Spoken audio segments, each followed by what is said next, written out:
معزز سامعین، حاضرین و ناظرین، السلام علیکم۔ آپ کے سامنے آزادی ہند میں اردو ادب کا کردار، اس کی تلخیص پیش کر رہا ہوں، سماعت فرمائیے۔ غلامی احساس ندامت کا ظہور ہے اور آزادی احساس فرحت کی زنبیل ہے۔ جس شے کا علم ہمیں عقل کے ذریعے ہوتا ہے اسے حقیقت کہتے ہیں، یعنی ریئلٹی، اور جس شے کا علم ہمیں احساس کے ذریعے ہوتا ہے اسے حسن کہتے ہیں، یعنی بیوٹی۔ اسی طریقے سے جس شے کا علم ہمیں عقل اور احساس دونوں کے ذریعے سے ہوتا ہے اسے ہم الہام کہتے ہیں۔ اردو ادب کا کردار بھی ہند کی آزادی میں ایسے ہی ثلاثی خوبیوں کا حامل ہے۔ ایک شعر ملاحظہ فرمائیے کہ ایک روز انقلاب کو آنا تھا آ گیا، ایک روز انقلاب کو آنا تھا آ گیا، ابر سیاہ میں چاند کو چھانا تھا چھا گیا، خاک وطن میں خوشبو ہمارے لہو سے ہے، پھر ہم سے پوچھتے ہو یہاں کون آ گیا۔ اگر ہم 1857 کے غدر پر نظر ثانی کریں تو ہمیں 90 سال بعد جو آزادی حاصل ہوئی وہ ماضی کے واقعات سے کچھ بہتر تو تھی، مگر سلاسل پھر بھی قائم ہی تھا۔ تغیرات کی دنیا کا دور تو 1920 سے تیز تر ہو چکا تھا، کیونکہ 1920 میں کاغذ کی ایجاد ہوئی اور کاغذ کی نوٹ کے ذریعے عوام کو غلام بنانے کا عمل شروع ہو گیا، جیسا کہ آج ATM کے ذریعے کیا جا رہا ہے۔ اسی طریقے سے 1924 میں پاسپورٹ کا ڈیزائن تیار کیا گیا تاکہ اعداد و شمار کے ذریعے شناخت قائم کی جا سکے، جیسا کہ آج NPR اور NRP کے ذریعے کیا جا رہا ہے۔ اسی طریقے سے 1926 میں BSF کے ذریعے پوری دنیا کو ایک چڑیا گھر میں تبدیل کر کے رکھ دیا گیا، اور 1947 کو ہندوستان میں جو آزادی حاصل ہوئی وہ بھی اسی کی ایک کڑی تھی۔ سیاسی آزادی کے بغیر معاشی آزادی ممکن نہیں ہے، اس بات کو ہم بخوبی جانتے ہیں۔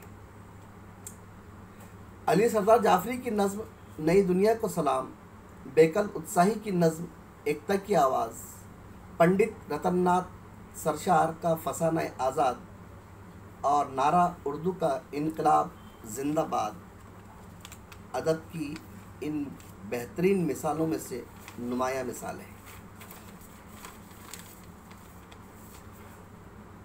آگے چلتے ہیں۔ سیمائی فکر و فن شمارہ 3 جولائی تا سپتمبر 2013 صفحہ نمبر 58 پر شاداب دہلوی لکھتے ہیں کہ ہندوستان کی جنگ آزادی 2 اصلاح سے لڑی گئی ہے، ایک اہنسا اور دوسرا اردو زبان۔ اسی طرح سے مؤثر نظم اور نثر گو ادیب و شاعر جیسے خواجہ الطاف حسین حالی، علامہ شبلی نعمانی، محمد حسین آزاد، جوش ملیح آبادی، جگر مراد آبادی، برج نارائن چکبست، ڈاکٹر سر محمد علامہ اقبال، مولانا حسرت موہانی، مولانا ابوالکلام آزاد، مولانا محمد علی جوہر، اسرار الحق مجاز جیسے شہنشاہ تغزل شعراء نے اپنی زبان کی جولانیوں سے مردہ اجسام میں روح پھونک دی۔ یہ بھی اردو ادب کی بہترین دین ہے۔ آگے دیکھیے، ڈاکٹر سر محمد علامہ اقبال نے 1938 کی تصویر درد اور ترانہ ہندی اور نیا شعلہ، اور حسرت موہانی کا پابند سلاسل 1881 سے 1951، فیض احمد فیض 1911 سے 1984، پنڈت رام پرساد بسمل کی پھانسی 1927 کو گورکھپور جیل میں، یہ تمام کی تمام اردو ادب کی بہترین تمثیلات اور کارکردگی کا بہترین نمونہ ہے۔ پنڈت رام پرساد بسمل کا معروف شعر ملاحظہ فرمائیے کہ سرفروشی کی تمنا اب ہمارے دل میں ہے، سرفروشی کی تمنا اب ہمارے دل میں ہے، دیکھنا ہے زور کتنا بازوئے قاتل میں ہے۔ آگے دیکھیے کہ شاہ عبد القادر جیلانی رحمۃ اللہ علیہ کا قرآن حکیم کے ترجمے سے جو خمیر اٹھ رہا ہے، اس کی وجہ سے اردو بڑی اور پنپی۔ اس کا حوالہ دیکھیے، بحوالہ ماہنامہ کتاب نما نئی دہلی اگست 2008 صفحہ نمبر 43۔ فراخ گورکھپوری کے بقول دیکھیے کہ اردو اس لیے پڑھو کہ افسر بننے کے بعد بھی افسر دکھائی دو۔ بحوالہ ماہنامہ اردو دنیا نئی دہلی اگست 2004 صفحہ نمبر 5۔ بقول برنارڈ شاہ کہ ادب سچائی کا آئینہ دار ہوتا ہے، حقیقی ادب وہ ہوتا ہے جس میں عوامی سچائی اور قدریں شامل ہو۔